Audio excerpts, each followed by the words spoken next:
All right, it's the Buckeye Daily Blitz. I'm Tito, Jeff Thitoff, at That Happens on Twitter. The Ohio State playoff seedings came out, and that came out on Tuesday. Here's mine that I had, and I compiled these prior to the rankings coming out. There are some similarities, but some different. Let's start off first with my number one team in the country right now is Georgia, and I've watched a lot of college football this year. Georgia, to me, by far and away, the most complete team in the country.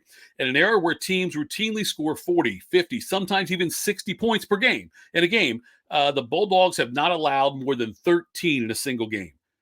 Only 53 total points, 6.6 per game. And there's been some tough teams on their docket. They've got Clemson, who I know is disappointed, but still it's Clemson. Arkansas, Auburn, Kentucky. Maybe not elite teams, but certainly teams that should have scored more than 13 in a game against Georgia. The Bulldogs should run through their final four regular season games. They host 4-4 Missouri, at 4-4 Tennessee. They host Charleston Southern and 3-5 Georgia Tech before hosting probably Alabama in the SEC title game. Alabama's my number 2 team. Might be surprising. I know they have one loss and they have a near loss at Florida, but this is still a damn good football team. And I have them here because I truly think they are better than any team in the country other than Georgia. I don't have a lot of confidence that they will finish here, though, because they still have to play Georgia. Again, I don't have a lot of confidence they'll be able to beat Georgia in the SEC championship game. They'll have to. So that's why I think Alabama, in all likelihood, probably misses the playoffs. But as of right now, I think they're the second best team in the country, second best resume, and second most deserving team to be in the college football four-team playoff. I've got Ohio State third. That's fine. Scarlet-colored glasses, color me homer, whatever. They do have the home loss to Oregon. I get that.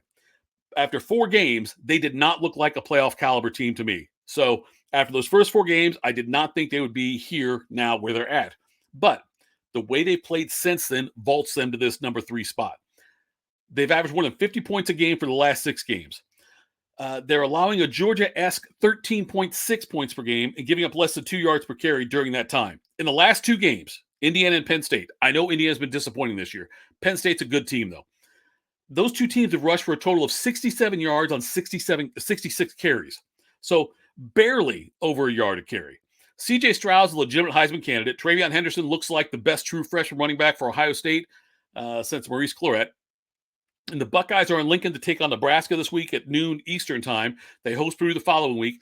After that, they host Michigan State, and then they'll close on the road at Ann Arbor before they will, in all likelihood, hopefully be playing in the Big Ten championship game. My number 4 team is Cincinnati. Look who they've beaten, and this is why they're number 4. I know they're undefeated, okay? But the 2 biggest games on the docket coming into the season were road games at Indiana and Notre Dame. The Indiana game was a struggle for a while, and the Hoosiers are now 2-6. The Bearcats have to hope 7-1 Notre Dame keeps on winning. And I know it's not Luke Fickell's fault they play in the American Athletic Conference, but it's not the fault of Georgia, Alabama, or Ohio State that Cincinnati plays in the AAC either. All 3 of those teams would roll through the AAC. Would Cincinnati do the same in the SEC or the Big Ten? No, they wouldn't. Cincinnati this week. Then they have 23rd ranked SMU on November 20th, and then the AAC championship game likely against 7-1 Houston. Those are their potential hiccup games in there. The first 2 games are at home. The AAC title game could be a home game as well. So Cincinnati could end up playing the 3 toughest remaining games all on the road, which could be wins. But for Cincinnati to get in, they'll probably need losses by Ohio State, Oklahoma, Michigan State, one of them at least, and the Bearcats have to win out. My number 5 team I've got is Michigan State. And look, it was a huge win for Michigan State to get the win over visiting Michigan on last Saturday. The Spartans were down at one point 30-14, and then they came back to win. The Spartans can certainly run the ball as transfer Kenneth Walker III has almost 200 pounds, almost 7 yards a carry. My problem with Michigan State is the records of the teams they've beaten. The Michigan game certainly counts as a good win. Yes, that's a good win for them at home against Michigan. The other than that win, though, you got Northwestern, a very disappointing Miami of Florida, a disappointing Nebraska, Rutgers, Indiana, and then Youngstown State and Western Kentucky. I am not convinced they are better than Cincinnati or Ohio State. They'll get a chance to prove me wrong on November 20th when they come to the Horseshoe to take on Ohio State. Let's move on to Oklahoma. They're my number 6 team. Sooners are undefeated. It's the best thing you can say, and have since replaced him with a freshman. They easily could have lost to Tulane, Nebraska. They could have lost to West Virginia, Texas, and even lowly Kansas played them tough. So you're Do you reward narrow wins or punish narrow wins against weaker teams? I think they're going to lose at least one game. They've got to travel to 14th ranked Baylor this week. That could be a loss. Prime time. They host Iowa State, a dangerous team. They play at number 21 Oklahoma State before potentially playing in the Big 12 title game. So I think there's some chances there for Oklahoma to have hiccups. And I'm not convinced they will end up being one of the top 4 teams. Now, you notice I don't have Oregon in here. Look, I know Oregon beat Ohio State. I know the committee looks at head-to-head, and they take that into account when they are determining where these teams are going to be ranked. Sometimes it could be a tiebreaker. The problem with Oregon is they lost to Stanford. So if you say Oregon's a really good team, then it's not a terrible loss for Ohio State. You know what I mean? If Oregon's not a good team, then it's a bad loss, but that means Oregon's also not a good team. Stanford's not a very good team. Oregon lost to them. I think Oregon, even if they win out, I don't think they're a top 4 team. I know they're in the top 4 right now in the official rankings. I don't think they're a top 4 team right now. I'm not convinced they'll be top 4 at the end of the season. Let's look back at the Penn State game now for Ohio State. They struggled more than I expected. Early on, the Nittany Lions grabbed the momentum, took a 7-0 lead. The Buckeyes weren't moving the ball on the ground. Penn State's defensive line surprisingly was getting to the Buckeyes' backs behind or near the line of scrimmage. Ryan Day called it a gritty win, and that pretty much sums up the 33-24 victory. Kicker Noah Ruggles had to kick 4 field goals. Jerron Cage got a 58-yard defensive score. That means the offense scored just 2 touchdowns, which is normally what they get in a quarter and a half. So, the Buckeyes also had 10 penalties in the game. Penn State was 11 of 16 on third down conversions. I always say a perfect win is ideal, but it's okay to have an imperfect win, and that's what happened Saturday. It gives Day and the Buckeyes a chance to work on some of those mistakes, but it's coming after a win. So it makes it a little bit easier of a pill to swallow when you're working on these things after a victory. So I'm not worried about Ohio State. Tough game in Nebraska this week. This is Nebraska. This is like one of those season-defining games for the Cornhuskers. Scott Frost's job is on the line for them. I'll go more into what I think will happen in the game tomorrow, but I'm not that worried about Ohio State in this game coming up on Saturday.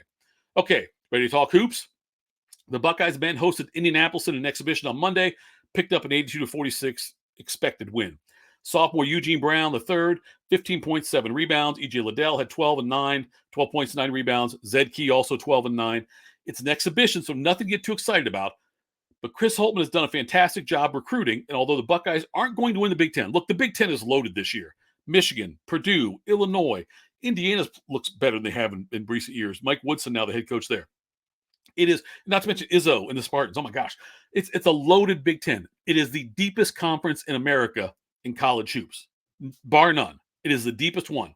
So they aren't going to win the Big Ten, but they'll make the NCAA tournament again. And I think they have the look of a Sweet 16 team, which should be great for Buckeye fans.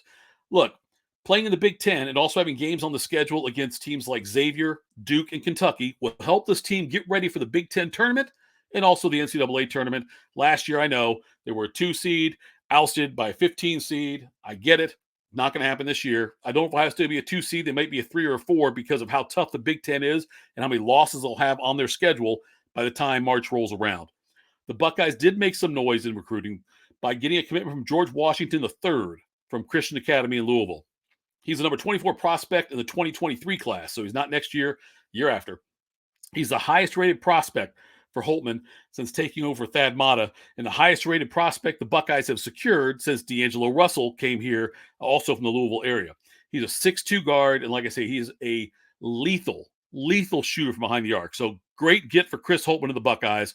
And can't wait to watch as this basketball team evolves. E.J. Liddell, one of the top 10 players in the country for me. And I think this Ohio State team is going to be a lot of fun to watch again. Next time, we'll talk more about the Nebraska game. We'll touch on hoops a little bit more as the schedule starts to ramp up next week for Ohio State.